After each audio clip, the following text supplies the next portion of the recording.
Civics 101 is brought to you in part by the Corporation for Public Broadcasting.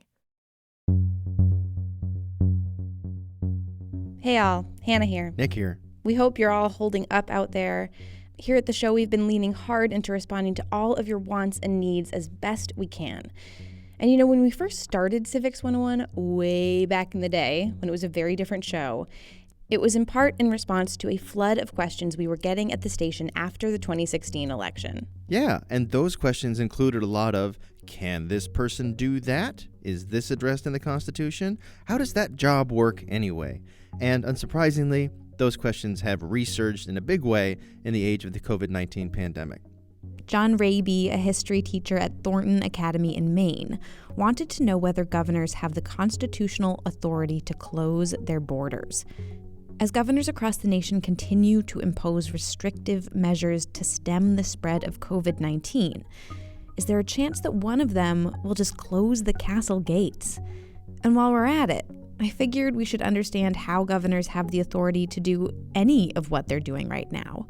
So I called up someone who knows. My name is Alan Greenblatt. I'm a reporter with Governing, where I cover state and local government issues. Governing is a news site and source on state and local government. Alan also happens to have written a textbook on state and local governance.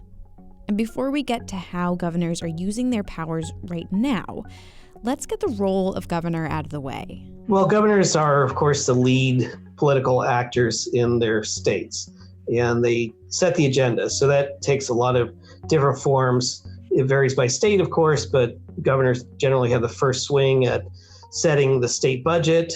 They typically set the legislative agenda in general. They have a lot of appointment powers. They can hire cabinet secretaries and the like. They're commander-in-chief of the National Guard, and they can veto legislation and issue line item vetoes of budget items. All right, so this is not dissimilar from the powers of the president, right? Right, it's the chief executive of a state.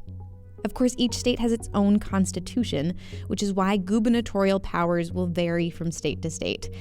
Gubernatorial, by the way, means relating to a governor. But those formal powers are in times of relative normalcy, in which we are currently definitely not. Yeah, of course. So I think every state now has an emergency operations center, which comes into play. And so there's a certain command and control structure that is ready to go. And governors actually spend a good amount of time rehearsing for emergencies, which is one reason I think governors have stepped up so quickly during this coronavirus crisis. Hold it. Governors rehearse for this? Like for a play? Oh, yeah. Alan says that governors have plans for floods, hurricanes, even terrorist attacks. And they practice. They play out scenarios so that in the event of an actual emergency, they know that their plan could work. In the current situation, I think every governor has declared a state of emergency. Let's just talk about the actual action of signing an emergency declaration for a state of emergency in North Dakota. I am declaring a state of emergency to ensure that we are able to swiftly deploy the personnel and resources necessary to address coronavirus in Oregon. I have officially done a declaration of emergency, which gives us certain powers. I am now issuing a state of emergency for our state of Alabama. I am signing an executive order declaring a state of emergency in New Hampshire. Most of them, if not all of them, have requested a federal disaster declaration, which frees up different federal funds. It varies by state. Some governors are able to unilaterally declare an emergency. I think that's true in New Hampshire. There are other states where the legislature has given the governor emergency powers. For example, Georgia and Kansas, they've enacted legislation giving their governors new emergency powers. Okay, so the governor either has the power to declare an emergency or the legislature gives the governor that power. But this freeing up of federal funds, how does that work? Alan's referring to funds distributed by the Federal Emergency Management Agency, that's also called FEMA. If a state makes a disaster or emergency declaration, FEMA can then approve financial assistance for both individuals and communities to apply for. So if you go right now to fema.gov/disaster, you will find a list of states that have made that declaration and whether their dollars have been approved, which at this point is all of them. And FEMA has approved all of them too. But being in this state of emergency, though, what does it mean practically? It seems like governors are suddenly empowered to take drastic actions, like they can shut down businesses and they can shut down schools. And before we get to the border stuff, is that legal? The powers are broad, so it's not specified. The governor may shut schools, may shut businesses, may do this. Some things are specified, but basically it says any actions relevant to the public health and safety. So basically they have broad authority. So, it's going to vary by the statute and probably by the court, how expansive the powers are and what they can get away with. I mean, so far, what we've seen is a move toward greater and greater restrictions. So basically, if it's done in the name of health and safety, it can be done. But a state or a governor can always have their orders challenged in court. In your state, New Hampshire, there was a lawsuit last month challenging the governor's authority, whether he had the ability to limit large gatherings and therefore protests and things like that. And a judge ruled that it was within his authority. Governor Sununu could shut down those large gatherings given the emergency powers granted to the governor by the state. All right, well, while we're on the topic of New Hampshire, though, that makes me wonder how a governor chooses what to limit or shut down. Public schools, restaurants, of course, I get it. But in our state, for some reason, golf courses can stay open? What's up with that? I think, if you're governor, you are, of course, also concerned about the economy. And that's the argument that they always bring up. They don't want to shut things down too fast or too much. All right, but let's get on to John's big question, because ordering businesses and schools to be shut down, asking residents to stay at home unless they need to pick up essentials, that's not the same thing as shutting down your border. Like on the national level, the border between Canada and the U.S. is currently, except for trade, shut down. Nobody's going in or out either way. Right. And there are a number of things to consider when it comes to the constitutionality of shutting down state borders. I mean, first of all, it's unprecedented in the history of the United States. And several Supreme Court cases have referenced the Privileges and Immunities Clause of the Constitution, that is the one that prevents states from discriminating against the rights of people from other states, and the Articles of Confederation, and determined that we have a constitutional right to travel between states. The Articles of Confederation, they dragged that thing out of the closet? They sure did.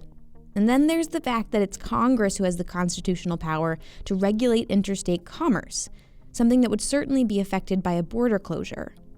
So it's also a question of who would shut down a state border. Would it be the state? Would it be Congress? Would it be the president?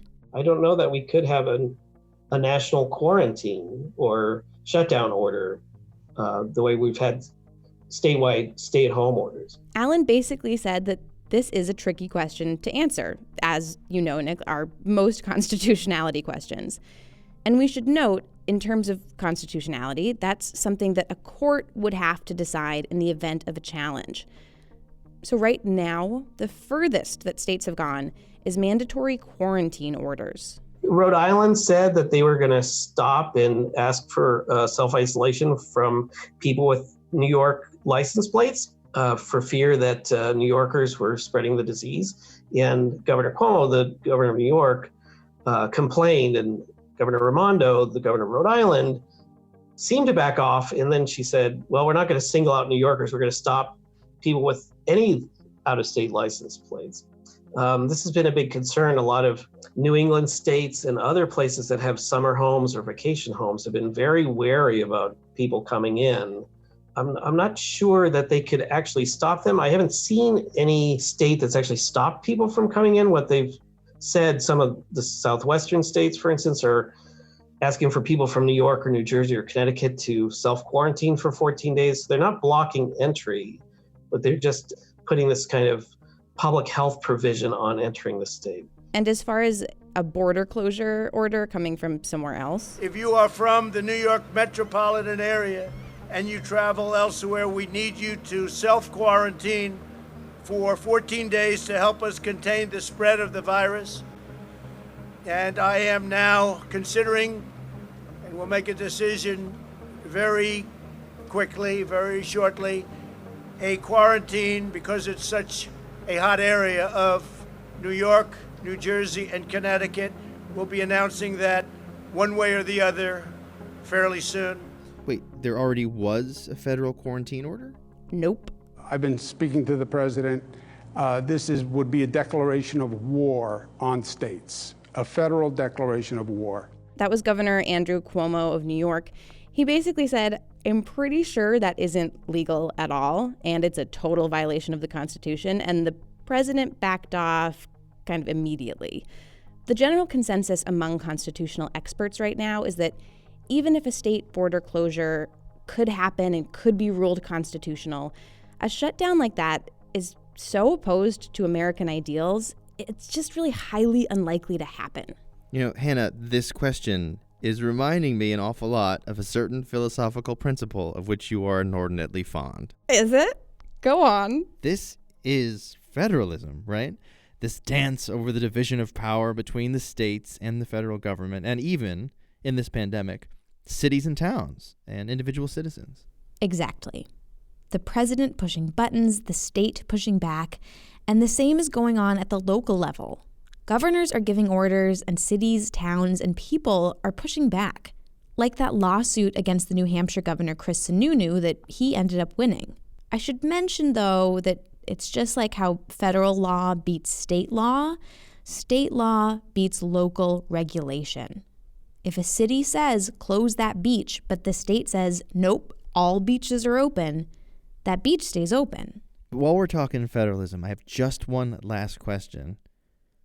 What are the chances that the strong powers claimed by governors in this time will set a big precedent for even more strong gubernatorial powers later on, even after the pandemic is quieted? It's always possible once any political office, whether it's presidency or the governorship, gets new powers, they tend not to give it back.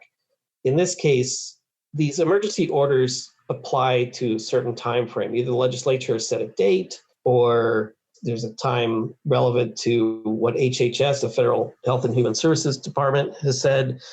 These powers won't last forever. So, of course, it's possible there's a precedent.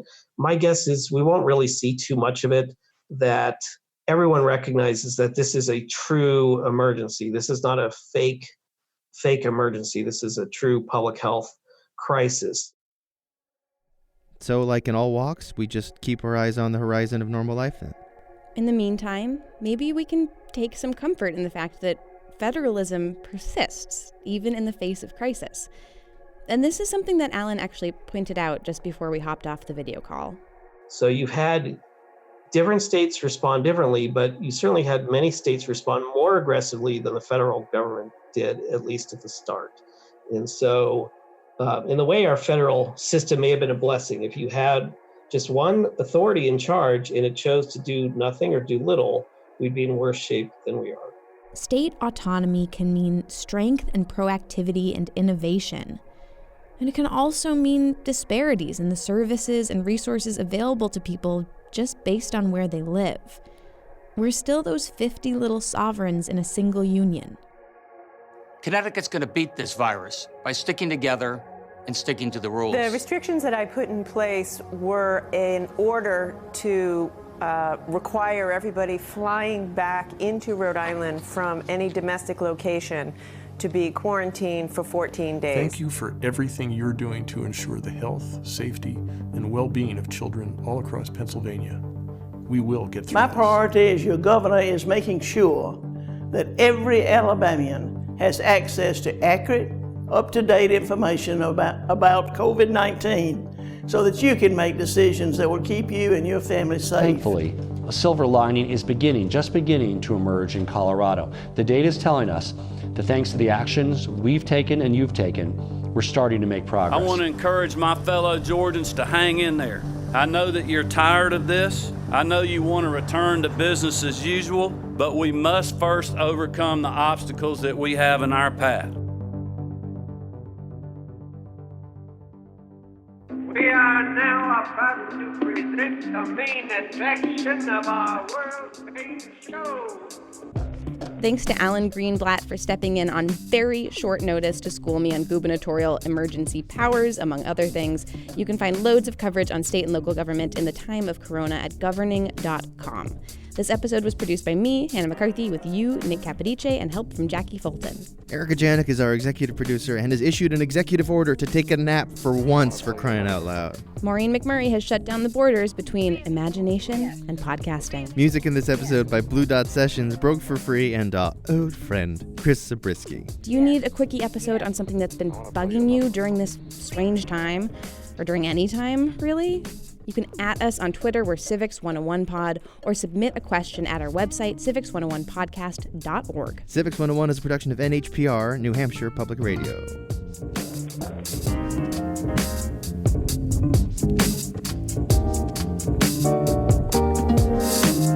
I want to play you another recording. Civics 101 is supported in part by the Corporation for Public Broadcasting. From PRX.